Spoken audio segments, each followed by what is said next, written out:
La palabra asambleísta Linda Machuca.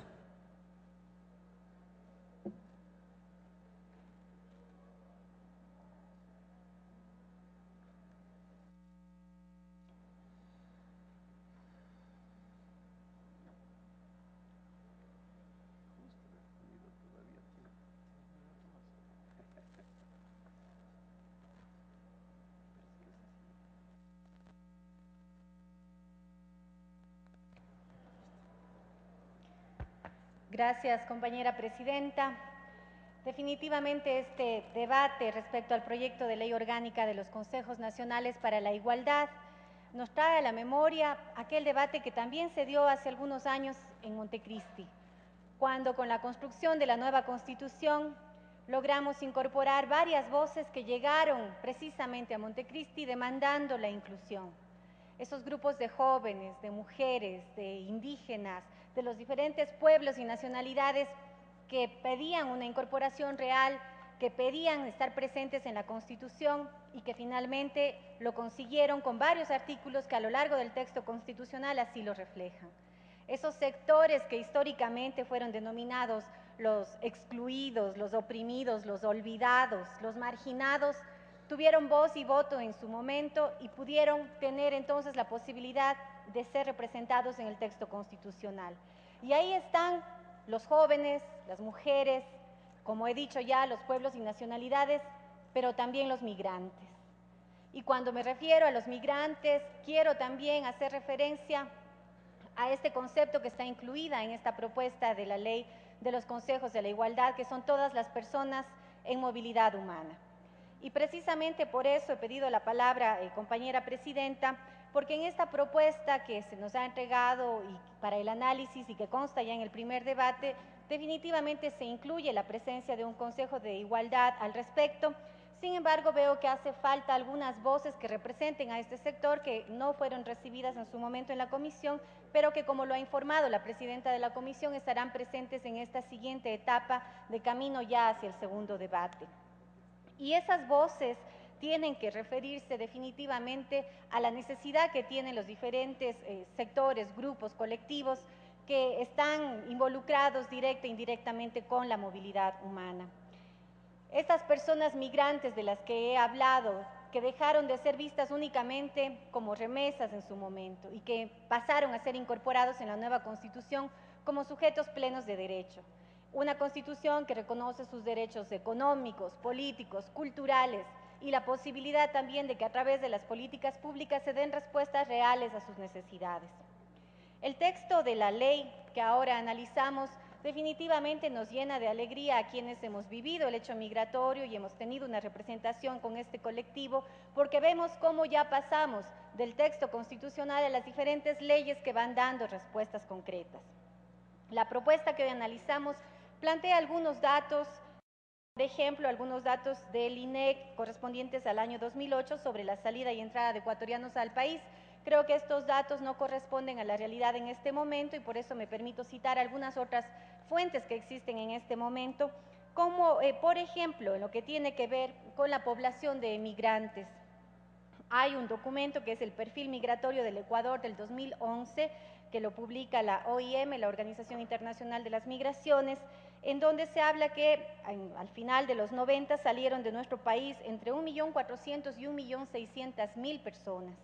Además, la Secretaría Nacional del Migrante, como se le conocía antes, hoy en día denominada Viceministerio de Movilidad Humana, señala que en este momento en el país tenemos alrededor de 2 o 3 millones de compatriotas viviendo en diferentes lugares.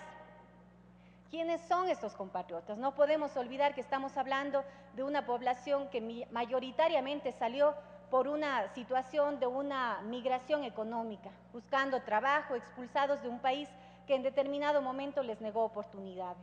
Pero son también están ahí también considerados algunos compatriotas que hoy están pensando en retornar, compatriotas que están volviendo al país. Y por eso es preciso mirar también las cifras de los ecuatorianos que han regresado. Tenemos un dato del 2011 de lo que fue la Secretaría Nacional del Migrante, en donde habla que los compatriotas que utilizaron el plan denominado Bienvenidos al Casa fueron alrededor de 14.600 compatriotas. Obviamente esta cifra no corresponde a la realidad porque sabemos que muchos de los que retornan no necesariamente utilizan este programa. Pero tenemos otro dato del censo del 2010, en el periodo comprendido entre el 2001 y 2010, se calcula que 1 de 4 compatriotas que emigraron retornaron.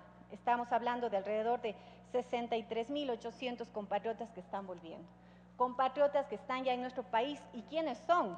Estamos hablando de personas que tienen una alta calificación en las diferentes labores que realizaron en el exterior, compatriotas nuestros emprendedores motivados en contribuir con nuestro país y que tienen desde luego la necesidad de reinsertarse en el sistema, de tener oportunidades para emprender sus propios negocios, que son personas que necesitan oportunidades, como he dicho, de reinserción laboral, educacional, ingreso al sistema de salud y demás. Hay una serie de demandas también para los compatriotas que retornan y que cada día son más. En lo que tiene que ver con el tema del refugio, no hay que olvidar que el Ecuador es reconocido como el país que tiene la población en situación de refugio más alta de América Latina. Y fundamentalmente la mayoría de esta población llega escapando del conflicto colombiano. ACNUR tiene algunos datos al respecto y nos indica que el Estado ecuatoriano actualmente ha reconocido a 55.480 personas refugiadas aquí en el Ecuador.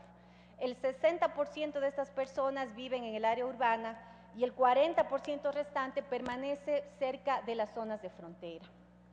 Es importante mencionar también que la mayoría de las personas refugiadas proviene del país vecino, de Colombia, en donde durante más de 40 años ha habido un conflicto armado. Según la organización Cáritas, que está acá en el Ecuador también, se calcula que desde el año 2000 alrededor de 600.000 colombianos han huido a Ecuador como consecuencia de los asesinatos, los secuestros, las amenazas que han sufrido en su propio país.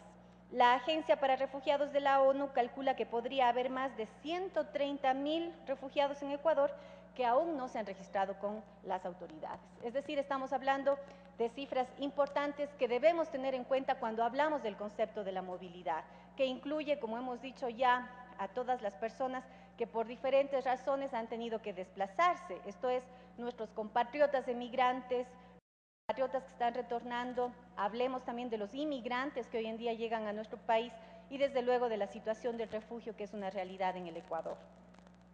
En lo que tiene que ver con el capítulo 2 de esta propuesta de ley sobre la integración, designación, selección, organización y funciones de los consejos de la igualdad, es importante saber que se ha incluido ahí a la presencia del Consejo de Movilidad Humana, pero insisto, hacen falta algunas voces para la discusión y yo considero importante proponer a la Comisión que exista la presencia para el debate de las instituciones que tienen la responsabilidad directa, en el caso del Ejecutivo, la propia Cancillería ecuatoriana, el Viceministerio de Movilidad Humana, el Ministerio del Interior, el Ministerio de Justicia, que tienen relación directa con el tratamiento de las personas en situación de movilidad.